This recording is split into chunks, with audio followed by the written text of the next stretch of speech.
55,501 hectare इतके आहे। त्यापैकी शेती पिकाखालील बाधित क्षेत्र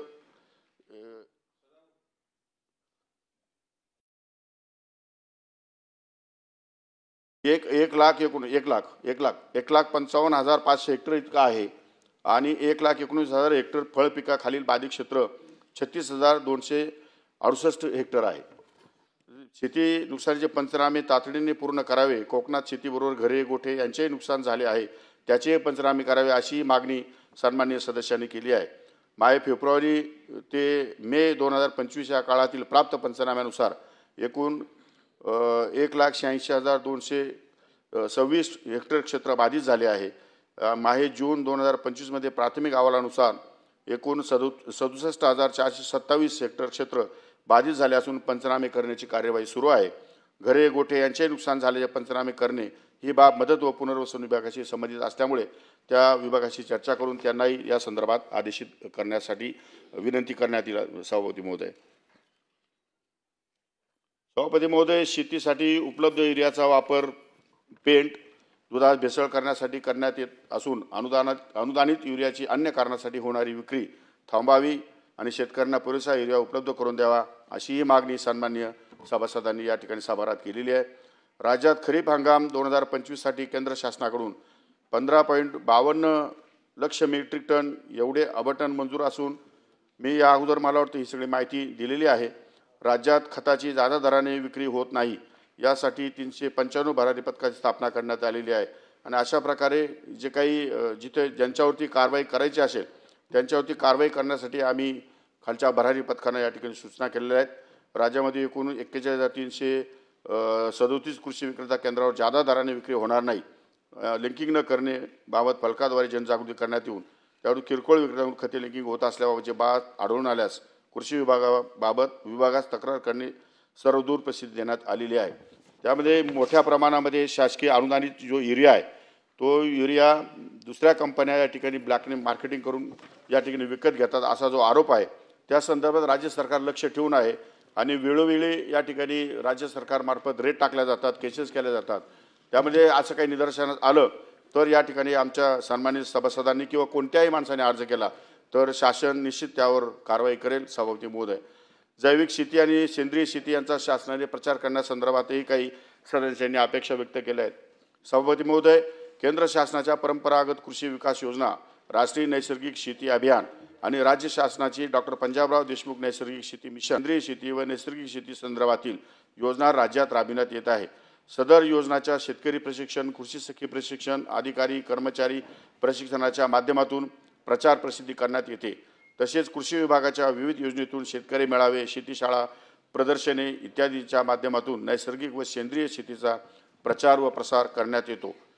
100 दिवसाच्या कार्यक्रमामध्ये कृषी विभागाला जवळपास 66.15 या ठिकाणी टक्के गुण घेऊन विभागाने तृतीय क्रमांक पटकावला आहे। ही विभागाच्या दृष्टीने अत्यंत अभिमानाची अशी बाब आहे।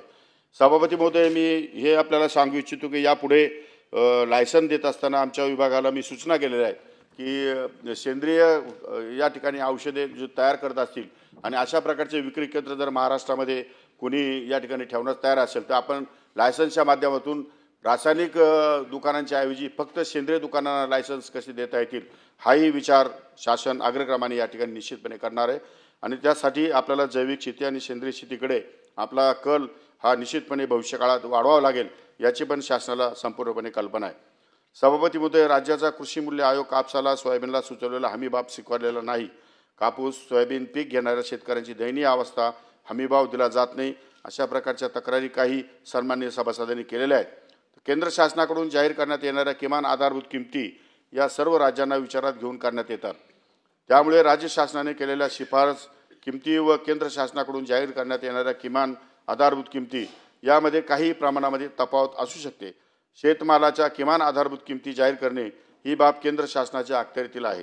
कापूस व सोयाबीन या पिकाचे किमान आधारभूत किमती जाहीर केलेल्या असून विक्री हंगाम निहाय प्रस्तावित केलेल्या शिफारस किमती व जाहीर किंमत दर्शवणारा खाली तक्ता या ठिकाणी दिलेला आहे।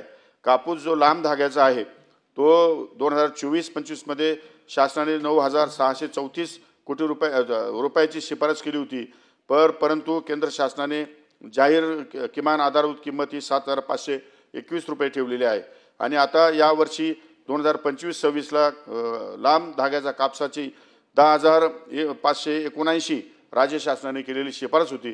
केंद्र शासनाकडून जाहीर किमान आधारभूत किंमत ही 8,110 रुपये या ठिकाणी जाहीर करण्यात आलेली आहे. सोयाबीनमध्येही 24-25मध्ये 6,945 शासनाने शिफारस केली होती, परंतु केंद्र शासनाने 4,892 मध्ये तो दर या ठिकाणी निश्चित केलेला आहे. त्याचप्रमाणे 25-26साठी 7,077 आम्ही या ठिकाणी राज्य सरकारने शिफारस केली होती आणि केंद्र सरकारने मात्र 5,328 अशा प्रकारचा दर या ठिकाणी जाहीर केलेला आहे प्रति क्विंटल. त्यामुळे महाराष्ट्रात फक्त लांब धागा कापसाचे उत्पादन होते, मध्यम धाग्याचे उत्पादन होत नाही. त्यामुळे अशा प्रकारचे हे दर केंद्र सरकारने या ठिकाणी जाहीर केलेले आहेत. त्यामुळे त्यामध्ये राज्य सरकारने शिफारस केलेल्या या किमती आहे या निश्चितपणे जास्त आहेत, परंतु केंद्राने या संपूर्ण किमती ग्राह्य धरत असताना देशाचा पूर्णपणे अभ्यास डोळ्यासमोर ठेवून त्या किमती जाहीर करतात. त्या दृष्टिकोनातून त्यांनी जाहीर केलेल्या किमती आपण या ठिकाणी शेतकऱ्यांना देत असतो. विमा कंपनीचे साठेलोटे होते म्हणून पीक विमा 1 रुपयात केला, शेतकऱ्याला फायदा झाला नाही, विमा कंपनीला झाला, विमा कंपनीला 10,000 कोटीचा फायदा झाला, या असाही या ठिकाणी काही सभासदांनी मांडलेले आहे. आणि ही गोष्ट खरी आहे की विमा कंपनीला जास्त फायदा झाला आहे. प्रधानमंत्री पीक विमा योजना ही केंद्र शासनाची योजना असून केंद्र शासनाच्या मार्गदर्शक सूचनानुसार राज्यात खरीप हंगाम 2016 पासून राबविण्यात येत आहे. सन 2016-17 ते सन 2023-24 या कालावधीत प्रधानमंत्री पीक विमा योजनेअंतर्गत एकूण 43,201.33 कोटी इतक्या रकमेचा विमा हप्ता जमा झालेला असून शेतकऱ्यांना दिलेल्या नुकसान भरपाईची रक्कम ही 32,629.73 कोटी, जी एकूण विमा हप्त्याच्या 76% इतकी आहे. राज्यातील शेतकऱ्यांना प्रतिवर्षी 4,080 कोटी इतकी विमा नुकसान भरपाई मिळाली. विमा कंपन्यांना 7,173 कोटी इतका नफा झाला असून विमा कंपन्यांनी 2,322.61 कोटी शासनाला परतावा या ठिकाणी दिलेला आहे. पीक विमा मंजूर झाल्यावर 10 दिवसात खात्यात पैसे जमा करावा लागतो.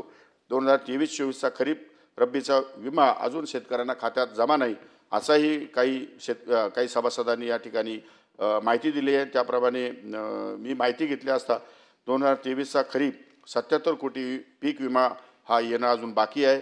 23-24चा रब्बीचा पीक विमा बाकी आहे. त्यानंतर 2023 व रब्बी खरीप 2023 व रब्बी 2023-24 मधील एकूण 262.70 कोटी विमा नुकसान भरपाई प्रलंबित असून त्याचे वाटप प्रगतीपथावर आहे. खरीप 2024चा 400 कोटीचा पीक विमा बाकी आहे. राज्याने 1,015 कोटी अजून पीक विम्याचे भरले नाही म्हणून विमा कंपन्यांनी शेतकऱ्यांना पैसे दिलेले नाही. राज्याचा हप्ता लवकरात लवकर 8 दिवसाच्या आतमध्ये या ठिकाणी विमा कंपनीला भरण्यात येईल आणि त्यानंतर लगेच ते शेतकऱ्यांना पैसे अदा करण्यासाठी शासन त्या ठिकाणी DBTच्या मार्फत प्रयत्न करेल. 15 दिवसाच्या आतमध्ये शासनाकडून सर्व शेतकऱ्यांना विम्याची रक्कम जाईल अशा प्रकारचं मी सभागृहाला आश्वासित करतो. खरीप हंगाम 2024 मधील राज्य शासन विमा हप्ता 1,028.97 कोटी विमा कंपन्यांना वितरणाची कार्यवाही या ठिकाणी प्रगतीपथावर आहे. त्यामुळे अशा प्रकारे कुठल्याही शेतकरी हा पीक विम्यापासून वंचित राहणार नाही यासाठी शासन निश्चितपणे काळजी घेईल. 4 ट्रिगर ऐवजी 1 ट्रिगर का केला? राज्याचा व केंद्राचा वाटा समान असताना हा बदल का केला असा एक प्रश्न आमच्या सन्माननीय सदस्यांनी विचारलेला आहे. सर्वसमावेशक पीक विमा योजनेअंतर्गत 1 रुपयात पीक विमा देण्याचा निर्णय झाल्यापासून या योजनेचा गैरप्रकारे फायदा घेण्याचे प्रमाण वाढल्याचे मोठ्या प्रमाणात निदर्शनास आले. विमा कंपन्यांच्या कार्यपद्धतीबाबत देखील शेतकऱ्यांच्या तक्रारी आहेत. त्यामुळे सर्वसमावेशक पीक विमा योजनेत बदल करून पीक कापणी प्रयोगावर आधारित सुधारित पीक विमा योजना राबविण्याचा निर्णय घेण्यात आला. त्यामध्ये पेरणी न होणे, स्थानिक नैसर्गिक आपत्ती, काढणी पश्चात नुकसान व मध्य हंगाम प्रतिकूल परिस्थिती या 4 वैकल्पिक जोखीम बाबी वगळून केवळ पीक कापणी प्रयोगावर आधारित नुकसान भरपाई या अनिवार्य जोखीम बाबीचा समावेश आहे. पीक विमा योजना बंद करण्यात आल्या संदर्भात अनेक शेतकऱ्यांनी अनेक सभासदांनी या ठिकाणी त्यांच्या भाषणात मांडलेलं आहे. परंतु प्रधानमंत्री पीक विमा योजना ही केंद्र शासनाची योजना असून केंद्र शासनाच्या मार्गदर्शक सूचनानुसार राज्यात खरीप हंगाम 2016 पासून राबविण्यात येत आहे. ही योजना बंद करण्यात आलेली नाही. दिनांक 24/6/2025 रोजीच्या शासन निर्णयान्वये सन 2025-26 मध्ये सुधारित पीक विमा योजना राबविण्यात आलेली आहे. त्यामध्ये अगोदरचे 3 ट्रिगर कमी केलेले असल्यामुळे या पीक विमा योजनेमध्ये जे टेंडर्स आले त्यामध्ये जवळपास 4,500 कोटी रुपये हे राज्य शासनाला या ठिकाणी कमी भरावे लागतील आणि त्यामुळे ती 5,000 कोटी रुपयाची भांडवली गुंतवणूक शेतामध्ये करण्यासाठी आपण पीक विमा योजना सुधारित या ठिकाणी केलेली आहे। जुन्या पद्धतीनुसार पीक विमा योजना लागू केलेली आहे, त्यामध्ये कुठल्याही प्रकारचं बंद करण्याचा निर्णय शासनाने घेतलेला नाही। हेच मी आपल्या निदर्शनास आणू इच्छितो। सभापती महोदय, योजनेअंतर्गत फर्स्ट कम फर्स्ट सर्वच्या संदर्भात लॉटरी सिस्टीम ठेवा असं काही सभासदांनी सन्मानित सभासदांनी म्हटलं आहे, परंतु ही पद्धतच मुळात चुकीची आहे।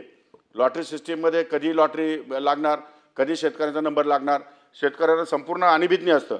म्हणजे 1 लाख 5 लाख शेतकऱ्यांनी जर ऑनलाईन अर्ज केले तर पहिला नंबरला ज्याने अर्ज केला त्याचा लॉटरीमध्ये नंबर लागेलच हे सांगता येत नाही, परंतु फर्स्ट कम फर्स्ट सर्वमध्ये प्रथम येणाऱ्याला प्रथम प्राधान्यामध्ये आपण प्रत्येक सभासदाला प्रत्येक शेतकऱ्याला माहिती असतं की आपला नंबर कोणत्या वर्षी लागणार आहे, त्यामुळे त्याला त्या ठराविक वेळा त्याचं नियोजन करता येणार आहे आणि शासनाकडे असलेले पैसे ताबडतोब डीबीटीच्या माध्यमातून त्याला उपलब्ध करून देणं सुद्धा या ठिकाणी सोयीचं होणार आहे। त्यामध्ये वेळ खाऊ जो प्रक्रिया होती ती सुद्धा या ठिकाणी आपण बंद केलेली आहे।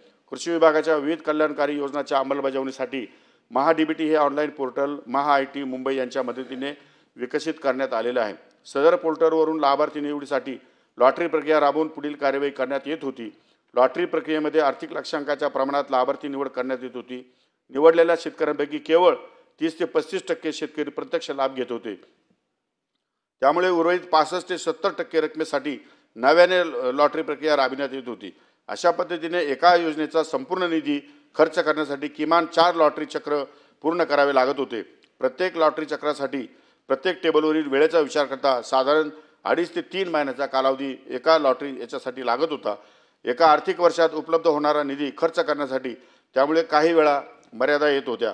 उपरोक्त पार्श्वभूमीवर विविध योजनेअंतर्गत लाभार्थी निवड अधिक पारदर्शकपणे होणे, तक्रार निवारण प्रणाली सोपी करणे, उपलब्ध निधीचा अधिक कार्यक्षम वापर करणे, शेतकऱ्यांना प्रत्यक्ष यादीनुसार निवडीचा अंदाज येणे व विहित वेळेत लाभार्थी निवडीची प्रक्रिया पार पाडण्यासाठी खरीप 2025 पासून लॉटरी प्रणालीऐवजी प्रथम येणाऱ्यास प्रथम प्राधान्य FCFS ही कार्यप्रणाली राबविण्याचा निर्णय राज्य सरकारने घेतलेला आहे। सभापती महोदय, यामध्ये शेतकरी सन्मान योजनेअंतर्गत 15,000 देण्याची घोषणा सन्माननीय मुख्यमंत्री यांनी केलेली होती, ती अजून दिलेली नाही अशाही प्रकारचा आरोप आमच्या सन्माननीय काही सभासदांनी केलेला आहे। माननीय मुख्यमंत्री महोदयांनी 24/2/2025 रोजी नागपूर येथे नमो शेतकरी महासन्मान निधी योजनेत आणखी ₹3,000ची भर घालून PM किसान व नमो शेतकरी महासन्मान निधी या योजनेअंतर्गत प्रतिवर्षी प्रति शेतकरी कुटुंबांना ₹15,000 देण्याबाबतची घोषणा केलेली होती। यास्तव सदर योजनेच्या अनुषंगाने राज्य शासनाच्या नमो शेतकरी महासन्मान निधी योजनेअंतर्गत यापूर्वीच्या 6,000 प्रतिवर्ष रकमेमध्ये 3,000 इतकी वाढ करून सुधारित नमो शेतकरी महासन्मान निधी योजना राबविण्याबाबतचा तसेच प्रधानमंत्री पीक विमा योजना बंद करून शेती क्षेत्रात भांडवली गुंतवणूक वाढविण्यासाठी नवीन योजना सुरू करण्याबाबतचा मंत्रिमंडळ प्रस्ताव सादर करण्यात आला होता। तथापि तदनंतर प्रधानमंत्री पीक विमा योजनेतील अडचणी व योजनेचा आढावा घेण्यासाठी माननीय मुख्यमंत्री महोदय यांच्या अध्यक्षतेखाली माननीय उपमुख्यमंत्री वित्त व नियोजन, माननीय उपमुख्यमंत्री नगर विकास विभाग यांच्या उपस्थितीमध्ये 20/3/2025 रोजी बैठक आयोजित करण्यात आली होती। सदर बैठकीत राज्यातील शेतकऱ्यांना प्रधानमंत्री किसान सन्मान निधी योजना, नमो शेतकरी महासन्मान निधी योजना या योजनांतर्गत देण्यात येणारा लाभ तसेच शेतकऱ्यांना नैसर्गिक आपत्ती अंतर्गतही देण्यात येणारी भरीव नुकसान भरपाई याची नोंद घेऊन सद्यस्थितीत राबविण्यात येणाऱ्या ₹1 पीक विमा योजनेमध्ये बदल करून या ठिकाणी त्याऐवजी शेतकऱ्यांकडून यापूर्वीप्रमाणेच खरीपासाठी 2%, रब्बीसाठी 1.5% व नगदी पिकांसाठी 5% असा शेतकरी हिस्सा घेऊन पीक कापणी प्रयोगावर आधारित सुधारित पीक विमा योजना राबविण्याबाबत तसेच शेतीमध्ये भांडवली गुंतवणूक वाढवून पायाभूत सुविधा निर्मितीवर भर देणारी नवीन योजना राबविण्याबाबत निर्देश या ठिकाणी देण्यात आले होते। सभापती महोदय, सदर बैठकीतील निर्देशास अनुसरून सुधारित मंत्रिमंडळ प्रस्ताव 29/4/2025 रोजीच्या बैठकीत माननीय मंत्रिमंडळाच्या मान्यतेस्तव सादर करण्यात आला होता। त्यास मान्यता प्राप्त झाली असून त्या अनुषंगाने शासन निर्णय कृषी व पणन विभाग दिनांक 9/5/2025 अन्वये 2025-26च्या खरीप हंगामापासून राज्यात सर्वसमावेशक पीक विमा योजनेमध्ये बदल करून केंद्र शासनाच्या मार्गदर्शक सूचनानुसार पूर्वीप्रमाणे विहित केल्यानुसार खरीपासाठी 2%, रब्बीसाठी 1.5% व नगदी पिकांसाठी 5% असा शेतकरी हिस्सा घेऊन उर्वरित पीक हप्ता हा केंद्र व राज्य शासनामार्फत देण्यात येऊन पीक कापणी प्रयोगावर आधारित सुधारित पीक विमा योजना राबविण्यात मान्यता देण्यात आलेली आहे. तसेच दिनांक 9/5/2025 रोजीच्या शासन निर्णयान्वये कृषी क्षेत्रामध्ये भांडवली गुंतवणूक पायाभूत सुविधा निर्मितीवर भर देणारी योजना राबविण्यास मान्यता देण्यात आली आहे. त्यामध्ये मुख्यमंत्री महोदयांनी 5,000 कोटी रुपये दरवर्षी या ठिकाणी उपलब्ध करून देण्याचं मान्य केलेलं आहे आणि त्यामध्ये 5 वर्षामध्ये जवळपास 25,000 कोटी रुपये भांडवली गुंतवणुकी या ठिकाणी खर्च होणार असल्यामुळे त्या 3,000 रुपयाची वाढीव रकमेच्या संदर्भात जे मुख्यमंत्री महोदय बोलले होते त्या संदर्भात त्याच्या ऐवजी या ठिकाणी 5,000 कोटी रुपयाची भांडवली गुंतवणूक करण्याचा शासनाने निर्णय घेतलेला आहे. लातूरमधील शेतकरी बैलाऐवजी स्वतःला जमवून घेतोय अशा प्रकारचा व्हिडिओ फार व्हायरल झाला आहे सभापती महोदय. आणि मलाही अनेक माननीय सदस्यांचे फोन आले, पत्रकारांचे फोन आले. मी स्वतः त्या अंबादास गोविंद पवार नावाचा शेतकरी आहे सभापती महोदय. त्यांचा फार्मर आय डी आहे 450-695-227-14 या नावाने .87 हे कोरडाऊ शेती असून त्याची पत्नी सौ मुक्ताबाई अंबादास पवार यांचा फार्मर आय डी आहे 40-40-462-6294 यांचे नावे .89 हे कोरडाऊ शेती असून श्री बाबूराव गोविंद पवार यांची 1.60 हेक्टर जमीन कसत असताना त्यामध्ये सोयाबीन अधिक तूर 1 हेक्टर असून कापूस .60 हे कोळपणी करतानाचा व्हिडिओ क्लिप 30/6/2025 रोजी या ठिकाणी व्हायरल झाली. 1/7/2025 रोजी तालुका कृषी अधिकारी अहमदपूर व मंडळ कृषी अधिकारी शिरूर ताजबंद, सहाय्यक कृषी अधिकारी हडोळती आणि आत्मा यंत्रणेचे तालुका तंत्रज्ञान व्यवस्थापक व सहाय्यक तालुका तंत्रज्ञान व्यवस्थापक श्री अंबादास पवार यांच्या घरी भेट घेऊन त्यांच्या मागणीनुसार 1 बॅग DP खत, 10 किलो बायो फर्टिलायझर, तूर मिनी पॅकेट बियाणे 4 किलो अशी तातडीची मदत आपण त्यांना त्या शेतकऱ्यांना करण्यासाठी आदेशित केलं होतं. त्याप्रमाणे त्यांना ती पोच करण्यात आलेली आहे. मी स्वतः त्यांच्याशी बोललेलो आहे. तसेच दिनांक 2/7/2025 रोजी जिल्हा कृषी अधीक्षक कृषी अधिकारी लातूर व तालुका कृषी अधिकारी अहमदपूर यांनी भेट घेतली असता त्यांच्या मागणीनुसार मनुष्यचलित कोळपणी यंत्र उपलब्ध करून देण्याबाबत आश्वासित त्यांना केलेलं होतं. आणि त्या दृष्टिकोनातून दिनांक 4/7/2025 रोजी माननीय विभागीय कृषी सहसंचालक लातूर विभाग लातूर यांच्या उपस्थितीत मनुष्यचलित सायकल कोळपे शेतकऱ्यांना उपलब्ध करून देण्यात आलेले आहे. तसेच बैलाच्या मदतीने कोळपणी करून देण्यात येणार आहे. श्री अंबादास गोविंद पवार हे PM किसान योजनेचे लाभार्थी आहेत. ही खुलासा सभापती महोदय आपल्या सभागृहाच्या माहितीसाठी मी या ठिकाणी करतो. कृषी विभागामध्ये राज्यामध्ये कृषी आयुक्तालयाच्या अखत्यारीतील विविध आस्थापनेवर जवळपास 27,502 पदे मंजूर आहेत. त्यापैकी 18,298 पदे भरलेली असून रिक्त पदांची संख्या 9,204 एवढी आहे. त्यामुळे जी काही नवीन आकृतीबंध या ठिकाणी जाहीर झाल्यानंतर उर्वरित पदे भरण्यासंदर्भातचाही शासन या ठिकाणी निश्चितपणे निर्णय घेईल. त्यामुळे सभापती महोदय 260 अन्वये उपस्थित केलेल्या अनेक सर्वच शंकांचं निरसन या ठिकाणी करण्यात आलेलं आहे. मी आपल्या सभागृहाला सर्व या ठिकाणी सादर करतो. धन्यवाद. शिक्षण मंत्री तुमचं काय रिप्लाय? सभापती महोदय, नियम 260 अन्वये या सभागृहामध्ये जी काही चर्चा संपन्न झाली त्याच्यामध्ये शालेय शिक्षण विभागाच्या संदर्भामध्ये शाळेंची दुरावस्था, पायाभूत सुविधा, शिक्षक भरती, 11वीचा प्रवेश